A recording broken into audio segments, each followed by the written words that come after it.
Hello everyone, and welcome to Relationship Advisor. What is the point of getting your ex back if you can't keep them permanently? In this video, we will show you how. Now, you need to get your ex back first. Watch our previous video on how to get your ex back, then come back to this video for how to keep your ex permanent after he or she get back to you. If you have watched our previous video, stay tuned. The key to keep your ex permanently actually is to build a healthy relationship with them. In this video, we will show you how to build a healthy relationship step by step. So, stick around. Part 1, Communicating Effectively. First, speak up. Don't expect your partner to be able to read your thoughts or figure it out. If you need or want to express something, you must convey it yourself. If you do not share your needs, it is unfair to you or your partner. In addition, don't be obsessed with things that bother you. If something makes you uncomfortable, tell your lover. If you don't know how to start a conversation, please say, "I have some ideas. I'd love it if you listen." You can also say, "Something is bothering me, and I think we should talk." Second, listen intently.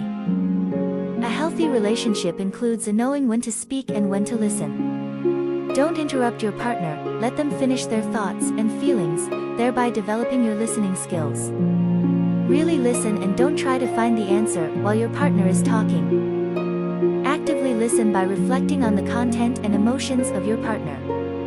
Say, "Could you please clarify a few things? I heard you say that you were very upset. I didn't tell you when I went home. You want me to say it earlier because you are worried." Third, create healthy boundaries. Boundaries are not meant to make you feel trapped, they are created to maintain respect and understand the expectations in the relationship. If you are uncomfortable with something, please talk about it and discuss how things need to be changed and how each of you will make changes. If one person wants to spend a lot of time together and the other person does not, then it is important to limit the time spent together and apart is appropriate. For example, you can set sexual boundaries, sexual exclusion, and social boundaries, friends or activities one night a week. Don't let your partner control you, don't try to control your partner. Setting boundaries means mutual respect and compromise so that the relationship works well. Fourth, communicate clearly. Without clear communication, a relationship will quickly reveal the worst in a person. If you have a want or a need, please tell your partner. Please don't go around the circles or say something that makes you unpleased but you think your partner will like. Try to use "I" statement to express your feelings, make observations, or share your opinions. "I" statement enables you to be clear and direct, take responsibility for your own thoughts and feelings, and avoid blaming or accusing others. In order to communicate clearly, please say, "I think, feel, want, if, because." For example, "I was angry when you opened the door because the room get cold and windy." Fifth, express emotions. Share your thoughts and feelings with your partner and be open to the feelings that come up. Show interest in your partner's feelings and support them in stressful situations. When you establish an emotional connection with your partner, you can sympathize with their experience. When you feel emotionally disconnected from your partner, ask questions about feelings, rather than making accusations or assumptions. When you discover how your partner is feeling, you may become more compassionate. Sixth, check in with each other. Take time occasionally to talk about this relationship. From time to time, there will be changes or plans that get busy, and you may miss the time to contact or talk about things. You may need to clarify relationship goals and assumptions, as these sometimes change. Ignoring the problem or believing that it will disappear is one way to disrupt relationships. An example of checking in might be, "Hey, are you unhappy with our disagreement yesterday?" Ask your partner if you are on the same page in terms of relationship expectations. You can talk about cohabitation, sexual satisfaction, marriage, and children. Or a moving plan. Be clear about what you want and how your partner will adapt to it. Part 2, Treating each other well. First, create a foundation of respect. Early relationships can be fun and exciting, but it is important to make sure that you and your partner respect each other. Act in a way that requires your partner's respect. Try to respect each other at all times, even if you are angry with each other. Your partner's desires, thoughts, and feelings are valuable. Let your partner know that you value them. Mutual respect is an important part of a healthy relationship. Talk to your partner to build respect in your relationship. Decide on what to do and not to do, such as verbal abuse or sexual contact. You may want to implement the fair fight rule. They are as follows: no degrading language, no blame, no yelling, no violence, no talking about divorce, separation. Don't try to tell your partner his thoughts, experiences, feelings. Stay in the moment.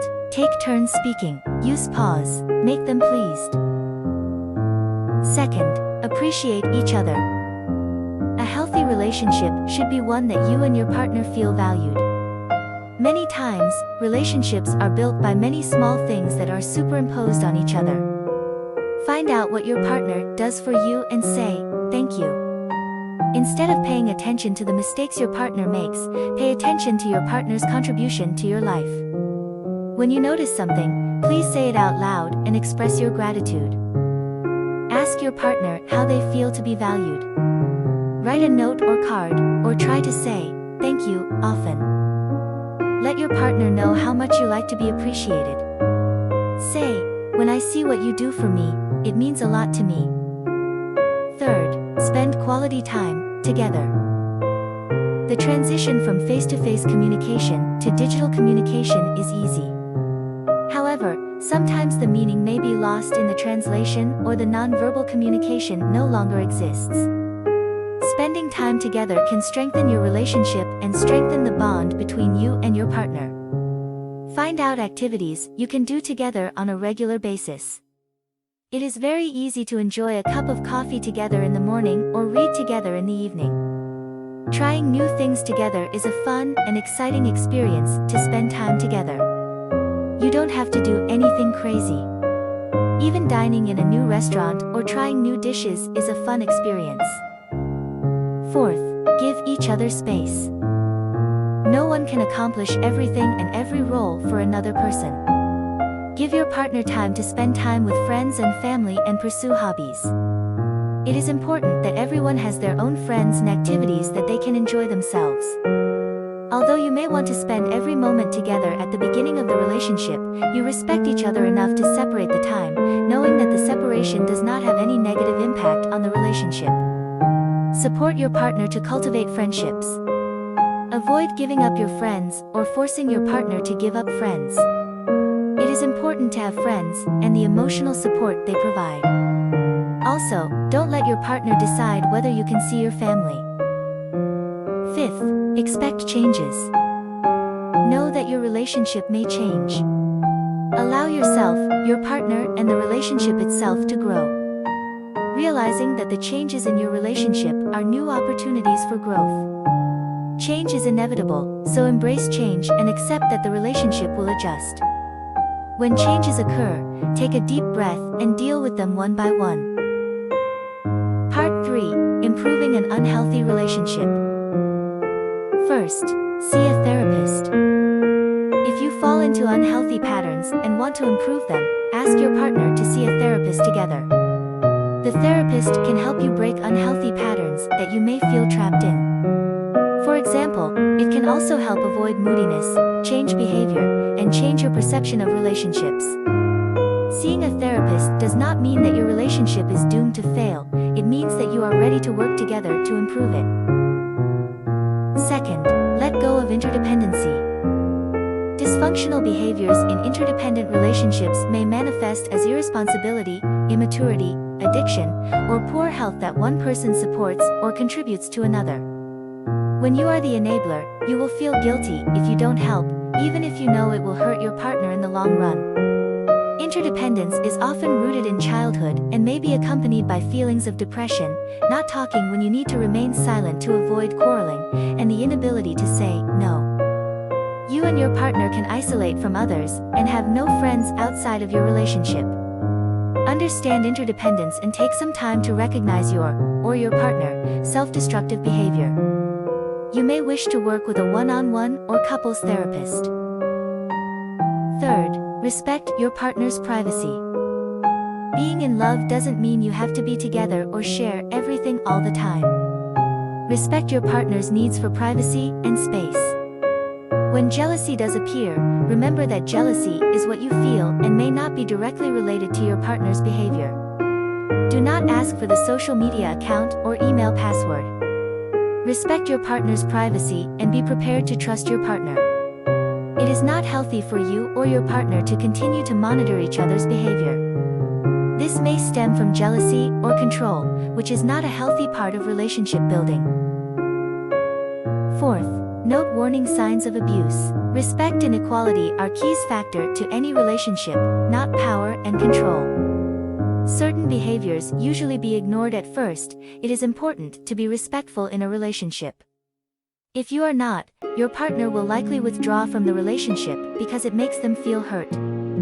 If your partner is possessive, abusive, screaming, humiliating or disrespectful in any way, please be careful. There is no reason whatsoever for abuse. Abuse is an individual's choice. You don't have to be a victim. That's it for today. Thank you for watching.